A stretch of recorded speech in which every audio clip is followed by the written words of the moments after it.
മലയാളി പറയുന്നു, എനിക്ക് ഡെലൂലു ആകണം. ശരീരവും മനസ്സും തകർക്കുന്ന, ഇരുട്ടിലേക്ക് നമ്മെ വലിച്ചിഴയ്ക്കുന്ന പ്രേതങ്ങളുടെ കാലം കഴിഞ്ഞു. അഖിൽ സത്യൻ്റെ സർവം മായയിലൂടെ ഡെലൂലു അവതരിച്ചിരിക്കുന്നു. നല്ല മുഴുത്ത ഒരു മാർത്തോമ പ്രേതം ഡെലൂലു. ഡെലൂലു ഭയമല്ല, ഊർജമാണ്. ശാപമല്ല, സ്നേഹമാണ്. ദുരന്തമല്ല, നന്മയുടെ അവതാരമാണ്. ഡെലൂലു ഒരു സാധാരണ പ്രേതമല്ല. തൂവെള്ളയിൽ ലാവൻഡർ പൂക്കളുള്ള കുർത്ത ഇഷ്ടപ്പെടുന്ന, കലാമണ്ഡലത്തിലെ കുട്ടികളോടൊപ്പം നൃത്തം ചവിട്ടുന്ന, തെരുവുകളിലെ നിയോൺ വെളിച്ചത്തിൽ മതിമറന്ന് നടക്കുന്ന, ഗിത്താർ സ്ട്രിങ്ങുകളിൽ കൈവെക്കുന്ന, മനുഷ്യരെ മെച്ചപ്പെടുത്താനെത്തുന്ന ഒരു ആത്മാവാണ്. അവൾക്ക് അവളെ ഓർമ്മയില്ല. മരണം, ജീവിതം, പഴയ കഥകൾ എല്ലാം മങ്ങിയ കാഴ്ചകളാണ്. പക്ഷേ ഡെലൂലു നക്ഷത്രങ്ങളെ നമുക്ക് ചുറ്റും കൊണ്ടുവരും. പഴയ തലമുറയ്ക്ക് പ്രേതം ഇരുട്ടും തിന്മയുമാണ്. പുതിയ തലമുറയ്ക്ക് പ്രേതം പോലും പോസിറ്റീവ് എനർജിയാണ്. കാരണം പുതുതലമുറയ്ക്ക് ദൈവവും ആത്മീയതയും ശിക്ഷയല്ല, ആശ്വാസമാണ്.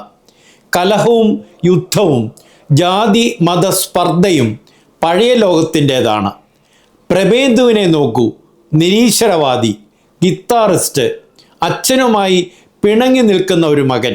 അവനെ തിരികെ ജീവിതത്തിൻ്റെ മരത്തണലുകളിലേക്ക് കൊണ്ടുവരുന്നത് മന്ത്രമോ പൂജയോ അല്ല, ഡെലൂലു ആണ്. അവൾ പ്രഭേന്ദുവിനെ മോട്ടിവേറ്റ് ചെയ്യുന്നു, സംഗീതത്തിലേക്ക് തിരികെ കൂട്ടുന്നു, അച്ഛനും മകനും തമ്മിലുള്ള മൗനയുദ്ധം അവസാനിപ്പിക്കുന്നു.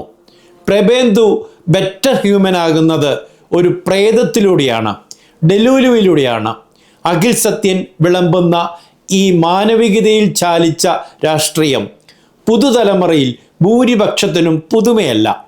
അതിരുകളും മതിലുകളും അപരത്വവും സൃഷ്ടിക്കുന്ന പഴം തലമുറയോടും ആ ചതിക്കുഴിയിൽ വീണ ചില പുതുകാല ഈയാമ്പാറ്റകളോടുമാണ് അഖിൽ സത്യൻ തൻ്റെ സുവിശേഷം പ്രൊക്ലമേറ്റ് ചെയ്യുന്നത്. ഡെലൂലു എന്ന കഥാപാത്രത്തിന് വേണ്ടിയാണ് റിയ ഷിബു എന്ന നടി ജനിച്ചതെന്ന് പറയേണ്ടി വരും.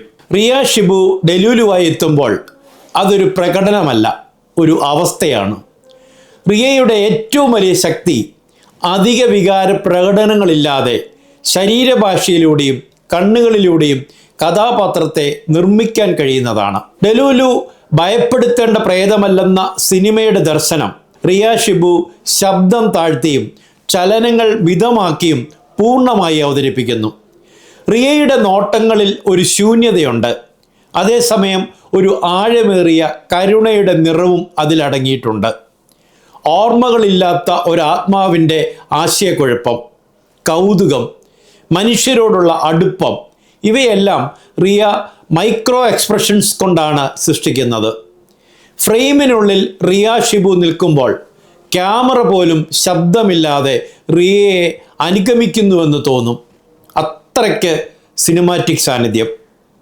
ശബ്ദത്തിലെ മൃദുത്വവും ഡയലോഗ് ഡെലിവറിയിലെ നിശബ്ദമായ ഉറപ്പും കഥാപാത്രത്തെ ഒരു ഉയർന്ന തലത്തിലേക്ക് വളർത്തുന്നുണ്ട്. പ്രഭേന്ദുവിനെ മെച്ചപ്പെടുത്തുന്നത് പോലെ തന്നെ പ്രേക്ഷകരെയും ഒരു ശാന്തതയിലേക്ക് റിയ ഷിബു നയിക്കുന്നു. പാളിപ്പോകാവുന്ന ഒരു കഥാപാത്രം, പ്രേക്ഷകർക്ക് വെറുമൊരു കോമഡിയായി തീരാമായിരുന്ന ഒരു കഥാപാത്രം, റിയ ഷിബു ഡെലൂലുവിനെ ഗംഭീരമാക്കി. റിയയുടെ കണ്ണുകളിലെ തിളക്കവും പുഞ്ചിരിയിലെ ഊർജവും പ്രേക്ഷകരിലേക്ക് ഒഴുകിയിറങ്ങി. റിയയുടെ കണ്ണ് നിറഞ്ഞപ്പോൾ നമ്മുടെ കണ്ണും നിറഞ്ഞു. റിയയുടെ മരണത്തിൽ നമ്മുടെ ഹൃദയം പൊടിഞ്ഞു. ഒരു മാർത്തോമാക്കാരിയായ ഡെലൂലു മോക്ഷം പ്രാപിച്ചപ്പോൾ ഉയർന്നു കേട്ട നിന്നോടൻ ദൈവമേ ഞാൻ ചേരട്ടെ എന്ന മാർത്തോമാക്കാരുടെ പാട്ടിൻ്റെ സംഗീതം പ്രേക്ഷകരുടെ മനസ്സിൽ അതൊരു ആത്മമഴയായി പെയ്യുന്നുണ്ടായിരുന്നു. ഡെലൂലുവായി റിയ ഷിബു മികച്ച അഭിനയം കാണിച്ചു തരികയല്ല, അനുഭവിപ്പിക്കുകയാണ്. അതിനാലാണ് ഡെലൂലു നമ്മെ തൊടുന്നത്. സിനിമ കഴിഞ്ഞിട്ടും മനസ്സിൽ ഡെലൂലു നിശബ്ദയായി ജീവിക്കുന്നുണ്ട്. ഭയപ്പെടുത്തുന്ന പ്രേതമല്ല, മനുഷ്യരെ മെച്ചപ്പെടുത്തുന്ന ഒരു സാന്നിധ്യം. ഒരർത്ഥത്തിൽ ഡെലൂലു നമ്മൾ മനുഷ്യരോട് പറയുന്നുണ്ട്, നിങ്ങൾ ആനന്ദ നിറവിൽ കാരുണ്യവും കരുതലും സ്നേഹവും നിറച്ച് ഈ ഭൂമിയിൽ ജീവിക്കുക എന്ന്. നമ്മൾ മറന്നുപോയതെന്തോ അതൊരർത്ഥത്തിൽ നമ്മുടെ ജീവിതത്തിൻ്റെ സത്തയാകാം.